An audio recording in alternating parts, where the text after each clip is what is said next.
তো বন্ধুরা দেখতে হচ্ছে বিশাল বৃষ্টি হয়েছে, আর বৃষ্টিতে দেখো বাড়ির অবস্থা দেখো।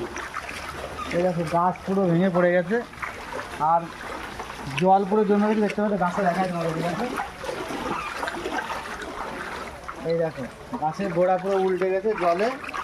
আর এই যে পুরো চালের উপরে পড়ে গেছে, ঘরের উপরে গাছটা পড়ে গেছে। মুষলধারায় বৃষ্টি, মানে এই 2-3 দিন ধরে ভীষণ বৃষ্টি হচ্ছে। দেখো গাছটা পুরো, দেখো ভাই গাছটা পুরো ভেঙে পড়েছে। আর ঘরে, আর এই ঘরটার মধ্যে আমি ভিডিও বানাতাম, মানে যেগুলো ধরো হোটেল বানানো হতো সেই সব ভিডিওগুলো এই ঘরটার মধ্যে বানাতাম। ঘরটা এখন পুরো ভেঙে তছনছ হয়ে গেছে এই বৃষ্টিতে। কিছু করার নেই, তাই একটা লাঠিতে মানে হেলান দিলাম যাতে গাছটা পুরো ভেঙে না পড়ে যায়। পুরো যাতে ভেঙে না পড়েছে সেজন্য একটা হেলান দিয়েছি আপাতত। কালকে দিকে একটা লেবার এনে